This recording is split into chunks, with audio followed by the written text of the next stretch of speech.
एक बार उद्धव जी से कहते हैं, विभूति योग का वर्णन करते हुए एकादश स्कंध में उद्धव से कहते हैं कि देखो उद्धव, धातुओं में सोना मेरा ही स्वरूप है, धातु नास्मि कांक्षर। तो 11वें स्कंध में ऐसा भगवान उद्धव से बोल रहे हैं कि धातुओं में सोना हमारा रूप है। और इधर प्रथम स्कंद में महाराज परीक्षित कह रहे हैं कि कलयुग से आप भी सोने में रहो।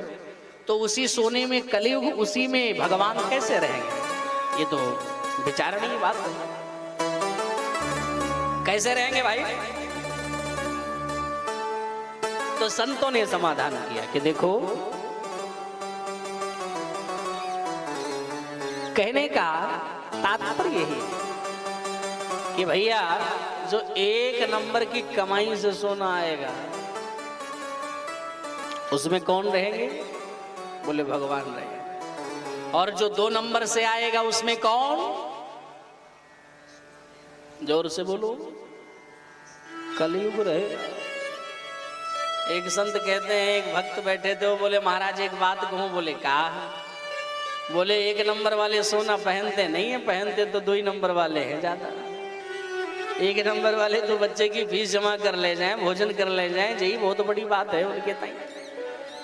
ये सोना चांदी कहां पहनने की ताकत है उन पे? हमारे पूज्यपाद गोस्वामी जी ने समाधान किया कि देखिए, हर वस्तु में दोष है, कोई ऐसी वस्तु नहीं है जिसमें दोष ना हो। जड़ चेतन गुण दोष में बेसुकीन करता,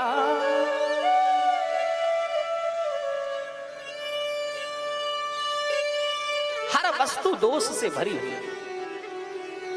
ध्यान देना, आपने भोजन बनाया, अभी वो क्या है? अभी वो भोजन है, लेकिन उसमें दोष है। लेकिन उसी भोजन को भगवान के सामने रख दो, और रखने के बाद उसमें तुलसी पत्र डाल दो। उसी भोजन में आप तुलसी पत्र डाल दो, तो फिर वो भोजन भोजन नहीं, फिर क्या बन गया? प्रसाद बन जाता है। ऐसे जो भी चीज हम धारण करें, हर वस्तु में दोष है, लेकिन जो भगवान को समर्पित कर दी जाए उसका सारा दोष समाप्त हो जाता है।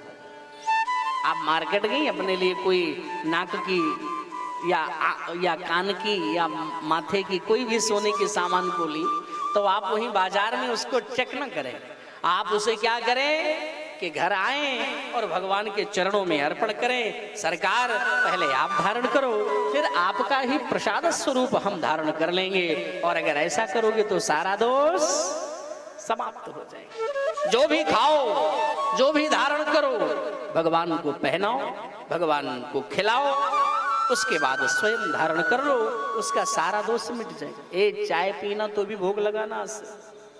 भोग लगाते हो नहीं लगाते हो घर में? हाँ यार, केवल 2 ही लोग भोग लगाते हैं इतनी भी भीड़ में। भैया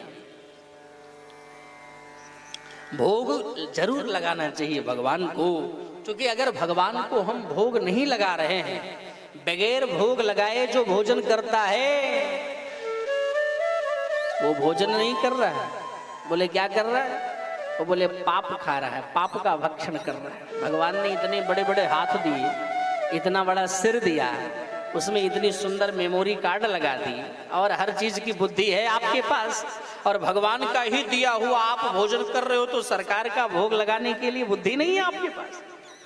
चलिए हमारे घर में गोपाल जी नहीं, लेकिन तुलसी दल तो है, आप तुलसी दल ही तोड़ करके डाल दो और प्रेम से उसी को प्रसाद बना करके पाओ, और भगवान अत्यंत गदगद हो गए। तो जो भी ग्रहण करो उसका भोग जरूर लगाना। लगाओगे नहीं लगाओगे? हाँ या ना? ऐसे नहीं, जोर से बोलना पड़ेगा। लगाओगे नहीं लगाओगे? आज से लगाओगे ना? हमारी माँ सब कह रही हम आज से लगाएंगे। सुख जी भाई लोग आप भी गौर करना, अवश्य भोग लगाना। और यही बात मैं नहीं कह रहा हूं, आप रामायण का अध्ययन करो तो पूज्यपाद गोस्वामी जी महाराज भी रामायण में कहते हैं।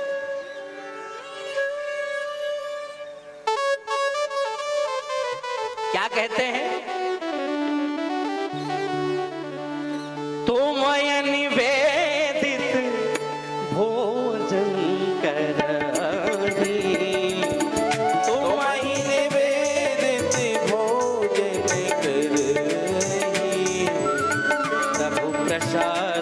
पटभूषण धरहि।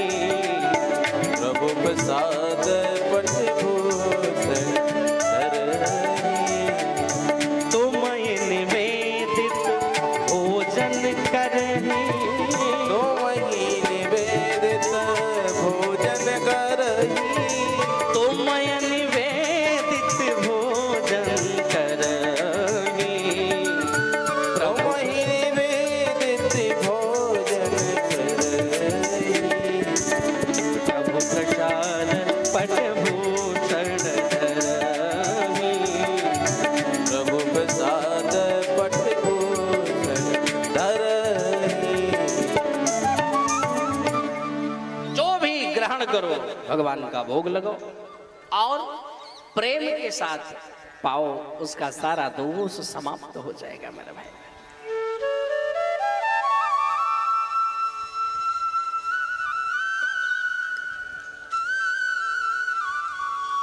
और निवास दिया महाराज